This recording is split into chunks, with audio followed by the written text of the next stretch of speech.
Il se peut que ce soit votre jeune, par exemple, qui a pris de mauvaises décisions ou un retard financier qui vous a brisé le cœur.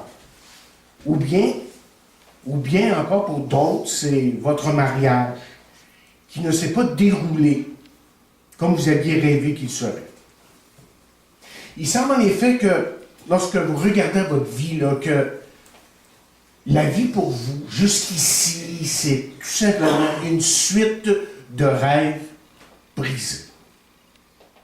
Et vous savez, nous sommes souvent dévastés, confus et attristés par des rêves brisés. Et à cause de ça, nous pouvons tous, quelquefois, être tentés de penser que Dieu nous a complètement oubliés. On peut même penser que Dieu a oublié ses promesses dans la parole. En tout cas pour nous, en ce qui a trait à nous, là, que Dieu a tout oublié ça, en ce qui a trait à nous personnellement.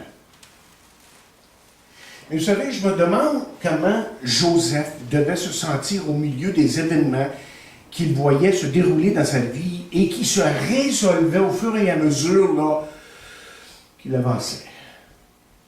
Je me demande, parce qu'on est dans cette série sur Joseph, là, okay, on est en train de regarder la vie de Joseph. Je me demande si Joseph a questionné les rêves. Vous vous rappelez les rêves qu'il a eus? Là? Okay. Les rêves qu'il avait déjà reçus de Dieu au début du chapitre 37.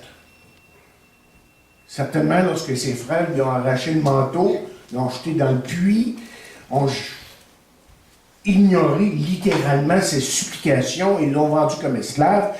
Moi, j'imagine, quand je regarde, j'essaie d'imaginer un petit peu ce qui se passait dans sa vie, là, que Joseph a dû sentir que tous ses rêves étaient complètement brisés. Donc, je veux qu'on regarde ici ces versets. Parce que vous voyez, si ces versets ici nous enseignent quelque chose, c'est que, chers amis, la vie peut nous sembler à certains moments incroyablement injuste. Ces versets nous enseignent aussi que nos rêves peuvent être mis à l'épreuve. Et ce passage ici nous enseigne aussi que nos rêves, là, ne se déroule pas, notre vie ne se déroule pas toujours comme on voudrait qu'elle se déroule. Mais en plus de nous parler de nos rêves ici, dans ce passage qu'on a lu là, au début, ce passage nous parle aussi de la terrible nature du péché, lorsque le péché est permis de régner dans les cœurs et dans les vies.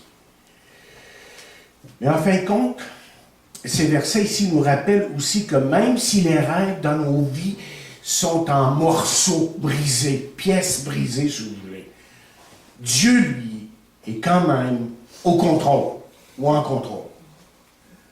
Alors aujourd'hui, regardons ce que Dieu est en train de nous dire ici dans ce passage qui concerne d'abord Joseph, évidemment. Et j'aimerais vous prêcher sur le sujet « Le cœur brisé par un rêve brisé ».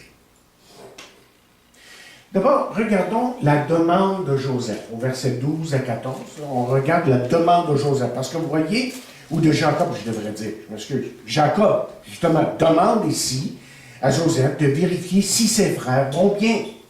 Alors, le passage nous dit tout simplement qu'ils sont dans les champs et gardent les troupeaux de leur père. Et il y a probablement plusieurs raisons qui font en sorte que Jacob est préoccupé par ses fils. Ils étaient à Sichem, nous dit la Bible, là, dans notre passage.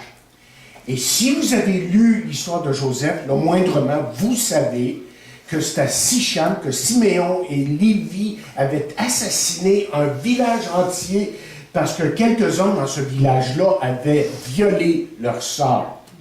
Ça, vous allez trouver ça dans Genèse 34. Okay? Et ils devaient automatiquement, là, j'imagine, avoir une colère, mais terrible de la part de ces gens envers les frères de Joseph. Et assurément que Jacob se préoccupait, craignait pour leur sécurité. Mais on sait aussi que ses frères avaient prouvé qu'ils n'étaient pas des hommes en qui Jacob pouvait avoir confiance. On l'a vu auparavant. Et Joseph, vous allez vous rappeler, a dû reporter à un moment donné, reporter un mauvais rapport sur les mauvaises actions de quelques-uns de ses frères qui devaient s'occuper des troupeaux. Et là, j'imagine que dans l'esprit d'un père, de leur père, on parle, parce qu'aujourd'hui c'est la fête des pères, mais le père ici, là, qui s'appelait Jacob, devait se demander ce que ses fils étaient en train de mijoter. J'imagine qu'ils disent, qu'est-ce qu'ils sont en train de faire aujourd'hui? De croche. Quelque chose comme ça, en tout cas. Donc, il envoie Joseph, et il sait que de Joseph, il peut lui faire confiance, il sait que Joseph va faire le bien, il sait que Joseph va dire la vérité, et c'est ça qu'il veut, tout simplement. Mais quand je regarde la famille de Jacob ici, Jacob qui était le père de cette famille, moi je pense que Jacob était dépassé par tout ce qui se passait dans sa famille. Et Jacob nous apparaît ici comme un homme occupé par beaucoup d'autres choses que les besoins de sa famille. Et si seulement il avait le moindrement prêté attention un petit peu, juste un petit peu, il serait rendu compte peut-être que ses propres fils haïssaient, détestaient Joseph. Il serait rendu compte. Il serait rendu compte qu'il ne pouvait même pas, il était rendu à un point où les frères de Joseph ne pouvaient même pas lui parler, lui adresser la parole d'une façon le moindrement gentiment. Et quelqu'un écrit, soit que Jacob ait été hors contact avec tout ce qui se passait dans sa famille, ou qu'il a sous-estimé ce qui se passait sous son propre toit. Mais l'autre possibilité que je pense, moi, c'est que Jacob plutôt, savait ce qui se passait, exactement. Il savait ce qui se passait, mais il croyait impossible que ses propres fils, les frères de Joseph, évidemment, puissent faire du mal à Joseph. Mes chers amis, non seulement est-ce qu'ils étaient capables de faire du mal à Joseph, mais ils étaient capables de meurtre. Ils étaient rendus à un point où ils pouvaient même le tuer. Et s'il y a une leçon ici qu'on peut retirer là, tout de suite, c'est ceci. C'est que les parents devraient porter une grande attention à ce qui se passe dans la vie de leurs enfants. Vous avez besoin de connaître les amis de vos enfants. Parce que vous voyez, la Bible est claire. Le mauvais genre d'amis peut détruire la vie et détruire un témoignage. La Bible dit spécifiquement, ne vous y trompez pas, les mauvaises compagnies corrompent les bonnes mœurs.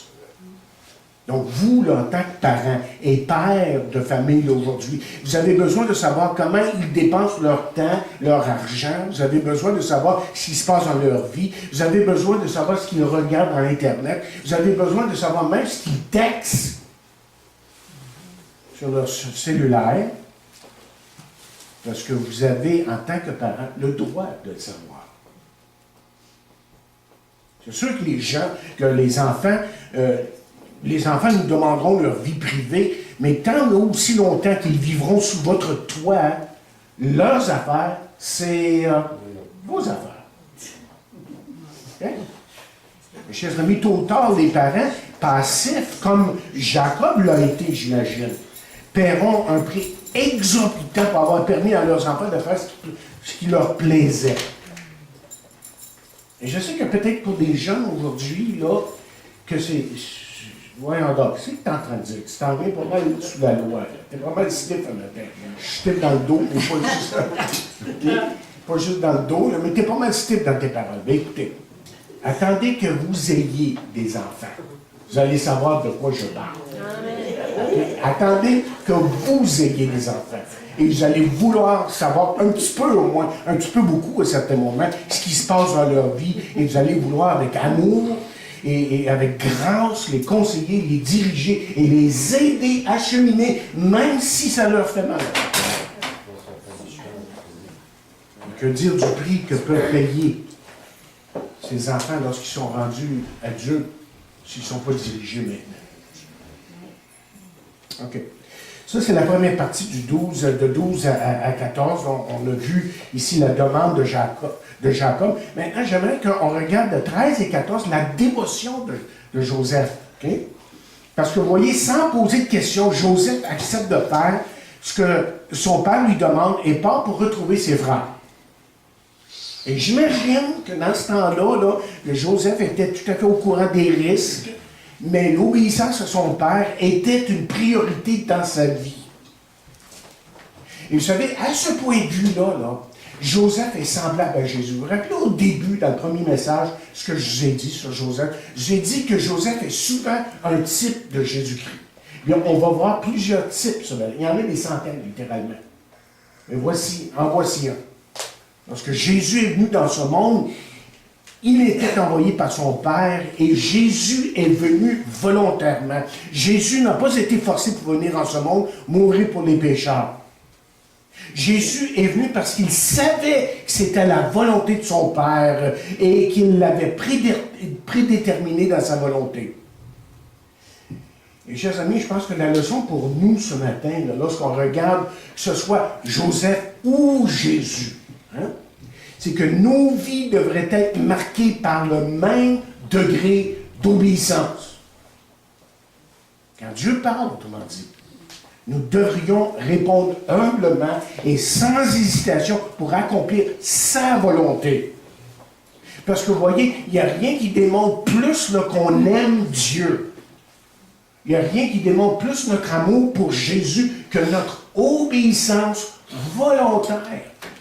Et c'est pour ça que Jean dira, dans son épître, il dira, « Nous connaissons que nous aimons les enfants de Dieu lorsque nous aimons Dieu et que nous pratiquons ses commandements. Car l'amour de Dieu, dit-il, l'amour de Dieu consiste à garder ses commandements et ses commandements ne sont pas pénibles. »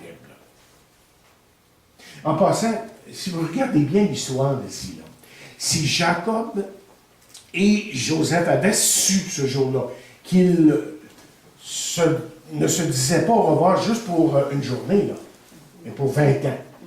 Il y a des grosses possibilités, vous savez quoi? Que le au revoir aurait été très, très différent. Mais je regarde ça ici, puis ce qui m'est venu à la réflexion en préparant ce message, n'est-ce pas que c'est la miséricorde de Dieu de ne pas nous dire ce qui est en avant de nous autres?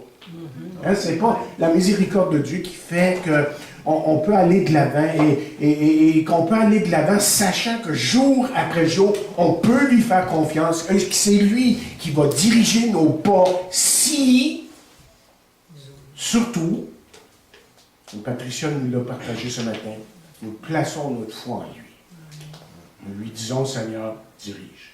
C'est toi qui diriges et je veux que tu diriges. OK, lorsqu'il arrivait à Shichem, je pense que c'est Assi, Shichem, eh bien, on connaît l'histoire aussi, c'est impossible pour Joseph de trouver ses frères. Un homme lui dit que ses frères étaient partis à d'autres temps. Et vous savez, juste ici, là, beaucoup de gens, si on peut prendre une application, on peut faire une application, beaucoup de gens, à la place de Joseph, auraient pensé avoir accompli leur obligation, puisqu'ils ne pouvaient pas trouver leurs frères à l'endroit où leur père les avait envoyés. Beaucoup seraient retournés à la maison. Mais pas Joseph. Pas Joseph. Son père, voyez, voulait savoir comment allaient ses fils et il voulait avoir de leurs nouvelles. Joseph voulait faire la volonté de son père, même si cela voulait dire, écoutez bien, là, même si cela voulait dire aller au-delà de la demande originale. Encore une fois, on a une image de Jésus ici. Là. On a tout à fait une image de Jésus. Je vous ai dit, il y a des images de Jésus continuellement dans la vie de Joseph. Et la Bible nous dit justement que Jésus est venu dans ce monde pour chercher celui qui était sans Dieu, sans espoir. Mais on sait très bien, on connaît l'histoire de Jésus, que du revers de la main, les gens l'ont rejeté, malgré son immense amour, malgré tout ce qu'il a fait, les miracles, les guérisons, les belles paroles, ils l'ont rejeté du revers de la main. Mais lui, vous voyez, a continué à les poursuivre, mourant éventuellement sur la croix, pour ouvrir justement le chemin du salut pour tous ceux et celles qui mettraient leur foi en lui. Comment dit, là, ce que j'essaie de dire ici, quand on regarde Joseph et Jésus, ils ne se sont pas découragés. Ils ne se sont pas découragés, et M. Stanley en a parlé la semaine dernière, par le rejet. Et des fois, on est rejeté. On essaie d'aider. Les parents essayent d'aider leurs enfants. Ils se sentent rejetés. On essaie d'aider un ennemi. On se sent rejeté. On essaie d'aider nos plus proches. On se sent rejeté. Pas du tout voulu. Là. Nos commentaires passent 100 pieds par-dessus la tête. Mais malgré ça, lorsqu'on prend ce que Jésus a fait pour nous, c'est que malgré la haine de l'homme, Jésus a continué à aimer et Jésus est mort sur la croix.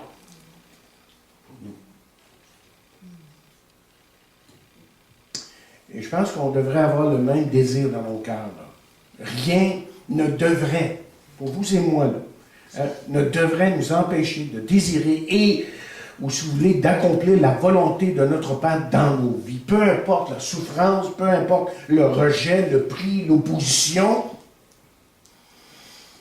on devrait le servir de tout notre cœur parce qu'il nous a sauvés. Et ça veut dire beaucoup, ça. Être un enfant de Dieu, c'est pas juste de dire « je suis chrétien aujourd'hui, regardez-moi ». Puis je sais certains versets, puis je peux vous les citer après un autre. Mais si ta vie n'est pas remplie d'amour et d'abord pour Dieu et d'obéissance, et si ta vie n'est pas un reflet de ce que Jésus devrait être dans ta vie, ça ne vaut absolument rien tout ça.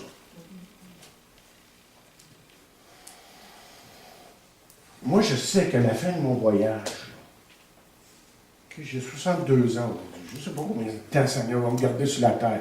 Il y en a qui vont dire, t'es pas vieux. On commence à le sentir un petit peu plus. Hein? On commence à le sentir. Mais vous savez, moi, j'aimerais être capable de dire à la fin de mon voyage que je l'ai servi du mieux que je pouvais et que même j'en ai fait plus qu'il m'a demandé. J'aimerais ça être capable de dire que c'est ça que j'ai fait. Pas sûr de toujours être là, par exemple. Pas sûr. OK, là, on va aller au verset 18 à 30. C'est la grande partie de ce passage qu'on a lu dans Genèse 37. On va parler de la dépravation des frères ici de Joseph. Vous allez comprendre ce que je veux dire dans un instant. Dépravation, ça peut sembler être un grand mot, là, mais c'est pas si compliqué que ça à comprendre. D'abord, lorsque Joseph ici arrive à d'autres temps, avez-vous remarqué qu'à une certaine distance, les frères de Joseph le voient venir? Oh! Ça n'a pas été long qu'ils ont planifié les choses. Hein? Ça n'a pas été long. La haine dans leur cœur s'est mise à grandir. Et la haine dans leur cœur a trouvé comme un sol fertile et s'est développée au point qu'ils ont voulu tuer leur frère. Et quelqu'un a écrit ceci. Ces hommes s'étaient débarrassés de leur haine lorsqu'il a commencé à grandir dans leur cœur, ils auraient évité tout cet épisode. Mais ils ne l'ont pas fait. Avez-vous compris ce que je viens de dire, là? Okay, c'est très important. Appliquez-le à votre vie. Okay? Appliquez-le, ne faites pas juste pour Joseph ou pour les frères de Joseph. Non, non. Si ces hommes s'étaient débarrassés de leur haine lorsqu'il a commencé à grandir dans leur cœur, ils auraient évité tout cet épisode, mais ils ne l'ont pas fait. Oh! J'ai réfléchi sur ça, là, j'ai dit, ouais. Hein? Le doigt est pointé vers moi. J'ai dit, j'aurais pu parler un peu moins, j'aurais pu être plus doux, j'aurais pu être, vous savez, j'aurais pu éviter toutes sortes de choses et ça m'aurait amené, en tout cas, je ne pense pas autant de problèmes, mais ça m'a amené des problèmes. Alors, ils ont permis, les frères de Joseph ici, ils ont permis au mépris qu'ils avaient pour Joseph à devenir une haine meurtrière. C'est ça qu'ils ont fait. Ça s'est développé tranquillement. Pas venu du jour au lendemain, là. Mais tout d'un coup, il l'haïssait à tel point qu'il voulait le tuer. Vous voyez quand même quel péché fait son travail? Donc, la vraie nature de ces hommes est essentiellement étalée dans ces versets. On est en train de voir jusqu'à quel point que le péché. Hein? Premièrement, dans leur cœur, ils ont ce désir de tuer Joseph. Ensuite, ils se moquent de lui à cause de ce qu'il avait dit. Et ils ont dit, sois faiseur de songe. C'est un petit peu une moquerie en passant. Et il n'y a pas d'ombre d'amour fraternel ici dans leur voix. Ils sont tellement durs et sans pitié qu'ils veulent le tuer et jeter son corps dans un puits. Ils préparent un plan, très vite ils préparent un plan pour couvrir leurs méfaits. Parce que vous voyez, dans leur tête à eux, là, ils croient qu'ils peuvent détruire les rêves de Joseph en le tuant. Mais ces hommes ici n'ont aucun concept de la puissance souveraine de Dieu. Un autre type de Jésus, là. Quand on parle de type, on a un autre ici. Parce que les gens, vous vous rappelez, ont rejeté Jésus. Lorsqu'il est venu, on l'a rejeté, on l'a haï pour sa parole, ou ses paroles, on a rejeté son message, on a voulu le mettre à mort. Et on a cru, en le tuant, que ça mettrait fin à son message. Oh! OK? Et ces gens étaient radicalement, chers amis, dans l'erreur. Et ils ont fait, autrement dit, les gens du temps de Jésus ont tout fait pour qu'il meure, mais ils ne pouvaient pas prévoir que sa mort accomplirait plus que sa vie. Ils n'ont pas prévu, ils n'ont pas vu ça. Ils ne pouvaient pas prévoir qu'il ressusciterait le 3e jour après sa mort. Donc ce matin, qu'est-ce que c'est en train de nous dire? C'est en train de nous dire, vous voyez, que nous devrions tous examiner nos cœurs. S'il y a des péchés dans nos vies là, qui sont en train de germer, vous savez, ça commence petit, là. Ça commence petit. Germer. Ils sont en train de pousser dans nos cœurs. Ils ont besoin d'être retirés. Parce que si on les laisse faire, un petit peu d'aide, un peu de jalousie, un petit peu de ci, un petit peu de ça, juste un petit peu, tu sais, là ça commence à grossir et ça grandit, ça prend les racines deviennent plus profondes. Et justement, il y a un verset qui dit ceci dans le Cantique des Cantiques. Je ne disais pas souvent Cantique des Cantiques, je sais. Mais 2e chapitre, verset 15, qui dit « Les petits renards qui gaspillent la vigne. » Un petit renard qui gaspille la vigne. Comprenez l'idée, hein? En tout cas, ici, là, il y a Ruben, on va dire, qui étale aussi sa nature. Ça, c'est un des frères de Joseph. Mais on le voit faible et on voit Ruben qui est vacille d'une position à l'autre. Et d'un côté, Ruben, R-U-B-E-N, a plus de raison que ses frères de détester Joseph. Et vous savez pourquoi? Vous savez parce que vous m'avez écouté l'autre semaine, je pense. Vous savez que Joseph, qui était un des plus jeunes, allait prendre sa place à la tête de la famille. Donc lui, il avait toutes les raisons pour lui en vouloir et dire, toi, là, je vais en finir une fois pour toutes. OK? Mais de notre côté, parce qu'il était plus vieux peut-être, il a senti une certaine responsabilité, degré de responsabilité pour protéger son frère. Donc il dit à ses frères qu'il ne devrait pas tuer Joseph, mais seulement de le jeter dans un puits, de le laisser mourir de soif et de faim. Je ne sais pas qui était plus gentil, là. Mais lui, c'était son plan. Franchement. Non, mais on sait que Ruben avait un plan. Non, il faut lui donner le crédit, ou le crédit revient, là. Celui de sauver Joseph, alors que ses frères seraient éloignés à un moment donné. Mais écoutez, la haine de ses frères, des frères de Joseph, était si profonde, si forte. Ils ont même accepté ce plan-là. Ils ont dit, OK, d'abord qu'on peut s'en débarrasser. Donc, c'était des hommes vraiment méchants et pervers. C'était vraiment, dans le vrai sens du mot, là, c'était des hommes méchants et pervers. Et parce que ces hommes étaient tellement durs qu'ils l'ont jeté dans un puits. Et là, ils se sont assis. Qu'est-ce qu'ils ont fait? Ils ont mangé. Ils ont commencé à manger. Puis là, dans le passage lui-même, dans Genèse 37, vous n'entendez rien de la part de Joseph qui crie ou qui se lamente, ou quoi que ce soit. Mais il semble, d'après ce qu'on lit dans Genèse 42-21, que Joseph a effectivement crié et qu'ils lui ont fait la sourde oreille. Et voici ce qu'on lit. Il dit oui, c'est plus tard, hein, que c'est venu. C'est plus tard que tout s'est révélé vraiment. Et c'est les frères qui disent, oui, nous avons été coupables envers notre frère. Nous avons vu l'angoisse de son âme quand il nous demandait grâce et que nous l'avons pas écouté. Oui, le passage immédiat ne nous le dit pas. Mais plus tard, on découvre qu'il a demandé de ne pas le tuer, tout simplement.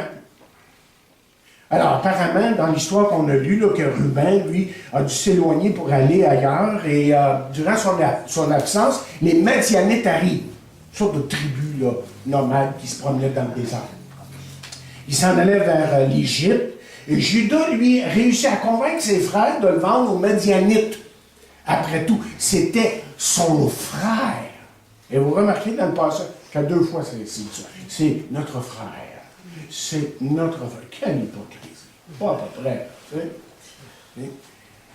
Et donc, les frères ont aimé l'idée, et puis ils l'ont fait. Et ils l'ont vendu, d'après ce que la Bible nous dit ici, qu'ils l'ont vendu pour 20 pièces d'argent. Vous savez quoi? 20 pièces d'argent dans ce temps-là, là, c'était le prix d'un esclave handicapé. Autrement dit, ses frères l'ont vendu comme si c'était de la vidange. Tout simplement. Ils l'ont vendu pour 8 onces d'argent. Sa valeur monétaire, on pense qu'aujourd'hui, ça vaut à peu près 8 piastres. 100 piastres. Pas grand-chose. En tout cas, d'après, peut-être plus que ça. Là. En tout cas, à peu près, là, on a fait un calcul là, pour à peu près ce qu'eux donnaient. Mais les frères ici sont tellement froids, sans cœur et remplis d'haine, que ses frères lui vendent leur frère Joseph, comment dire, au marchand, et le regardent partir comme un simple esclave. Et le psaume 105, verset 105, 17 et 18 nous dit que la vie d'esclave que Joseph a expérimentée était une expérience fort déplaisante. Il est dit ceci. Il envoya devant eux un homme, Joseph, vendu comme esclave. On chargea ses pieds de chaînes et son cou d'un cargan de fer. D'un cargan de fer, c'est ça. Et encore une fois, ici, on a une image de Jésus. Jésus a été haï par les siens et trahi, écoutez bien, il a été trahi par quelqu'un qui devait l'aimer, qui aurait dû l'aimer.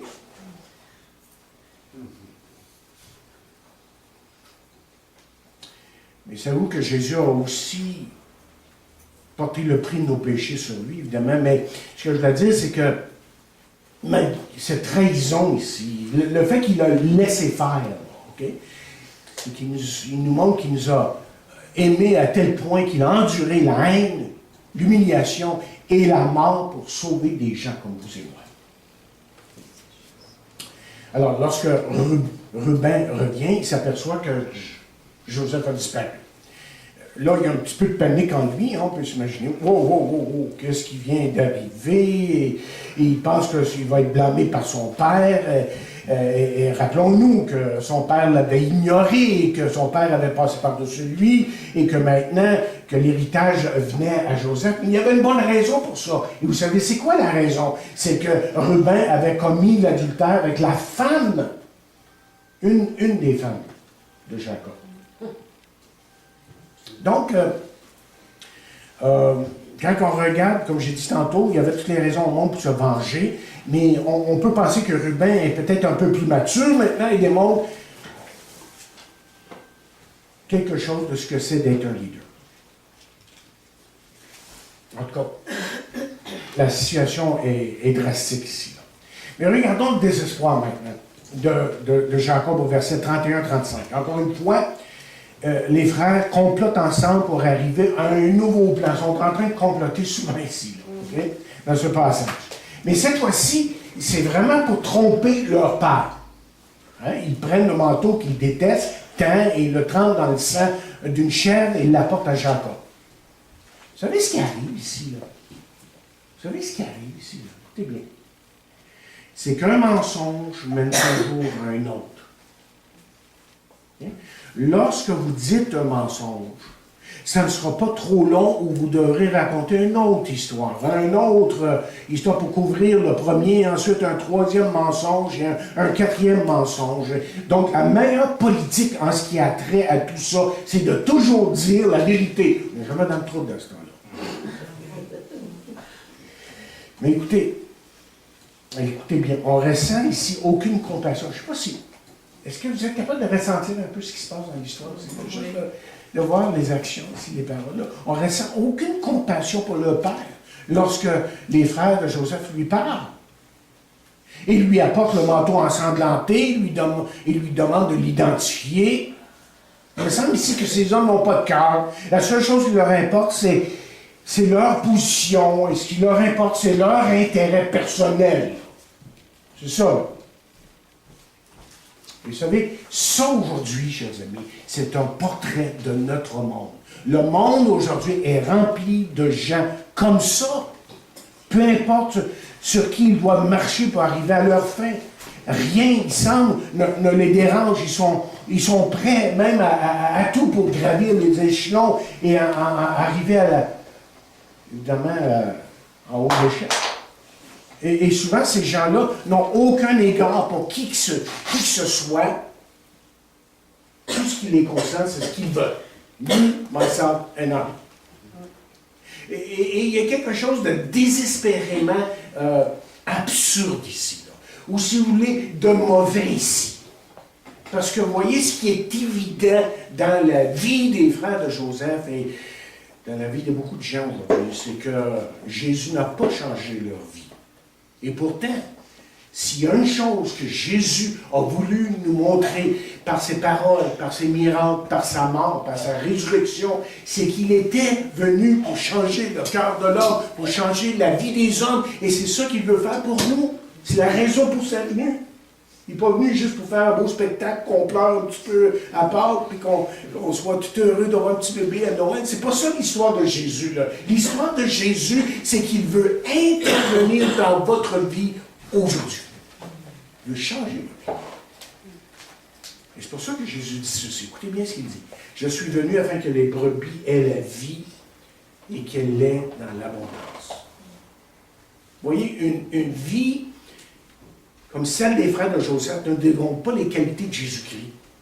Mais nous, là, okay? Nous, là, parlons-nous ce matin.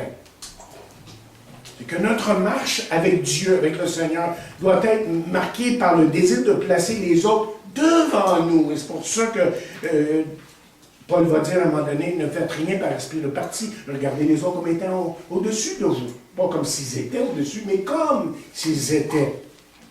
Et notre marche doit être marquée par le désir de porter les fardeaux les uns des autres. Et il va nous dire ailleurs, dans Galates 6, il dit, portez les fardeaux les uns des autres, et vous accomplirez ainsi la loi de Christ. Et la loi de Christ, c'est quoi? C'est l'amour, évidemment.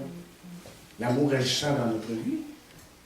Et notre marche doit être marquée par l'amour, comme je viens de dire, pour les autres, comme celui de Christ pour nous. Et Jean va nous dire, lui, nous savons que nous sommes passés de la mort à la vie parce que nous aimons les frères.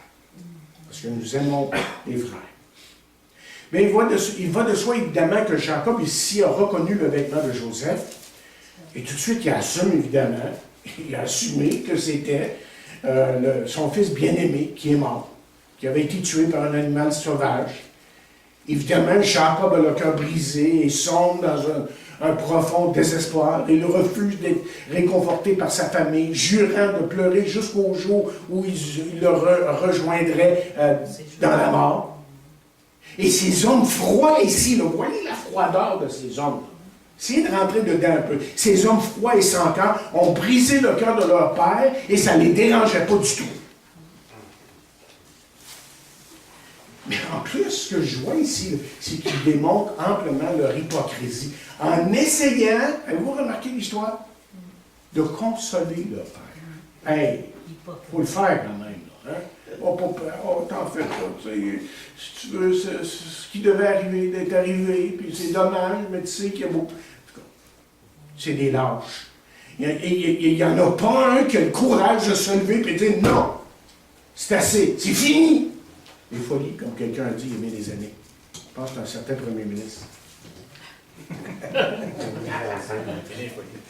Écoutez, Jacob, c'est vrai, vivait, lui, chaque jour avec un certain degré de tristesse. Mais ce qu'on va voir plus tard dans le récit de Joseph, c'est que ses frères à lui, là, vivaient chaque jour dans la culpabilité. Puis pas à peu près. Hey, il sentait coupable de quelque chose. Ben, il y avait quelque chose qui rongeait dans leur cœur. Et quand ils ont rencontré Joseph un jour, un peu plus tard, quelques années après, là, ils l'ont joué. Là, c'est tout sorti. Est-ce que vous connaissez le pouvoir de la culpabilité? Est-ce que vous savez c'est quoi le pouvoir de la culpabilité? La culpabilité vous ronge jusqu'à ce que vous régliez le problème. Et la même chose, pour nous, là, c'est tout simplement régler tout ça. Donc, nous avons peut-être besoin de nous excuser, demander pardon aux gens, à quelqu'un autour de nous. Nous devons peut-être rendre ce qu'on a pris. Mais si on veut vraiment être honnête avec un péché dans notre vie, là, c'est de vraiment nous repentir et nous en débarrasser une fois pour toutes. Parce que la Bible dit ceci. Celui qui cache ses transgressions ne prospère point. Ne prospère point. Okay? Mais celui qui les avoue et les délaisse obtient miséricorde. Ok, je dois terminer, le temps déjà passé. Vous savez, quitter à cet endroit-ci, là, c'est très triste. Hein? C'est triste de quitter l'histoire. Joseph est parti, vendu comme esclave, est parti pour l'Égypte dans les champs. Et Jacob a le cœur brisé, et Jacob est inconsolable. Le fils bien-aimé de sa femme Rachel, lui est parti, et il semble que tous ses rêves, en tout cas, tout ce qu'il avait en tant que père de famille, là, ça semble être détruit. Au moins, c'est ce qu'il pensait. Lui. Lui pensait ça. Hein? Parce que vous voyez, ce qu'il n'a pas réalisé, c'est que derrière cette scène là, tragique qui avait lieu dans sa vie, la main invisible du Dieu souverain est en train de bouger, est en train d'agir. Et ce qui semblait être une situation tout à fait impossible et sans espoir. Et ça, c'est peut-être votre vie aujourd'hui. Mais Dieu lui a jamais perdu d'espoir. Il ne perd jamais l'espoir. Parce que lui agit. Donc, il y aura des événements. Il y aura des temps où tout semblera pour nous sans espoir. Il y aura des temps où les pièces de nos rêves seront tous éparpillées, tout éparpillé là, partout. Et dans ces périodes de temps, on sera peut-être désespéré, mais on ne doit jamais oublier ce que la parole de Dieu nous dit. Nous savons du reste. Que toute chose concourt au bien de ceux qui aiment Dieu, de ceux qui sont appelés selon ses desseins. Nous devons comprendre que malgré ce que les choses semblent être à nos yeux et notre raisonnement, que Dieu, lui, en a un plan. Et il n'y a rien qui peut l'altérer. Ça, c'est pour nous, ce matin. C'était vrai pour Joseph, mais c'est pour nous. Prions. Seigneur, ce matin,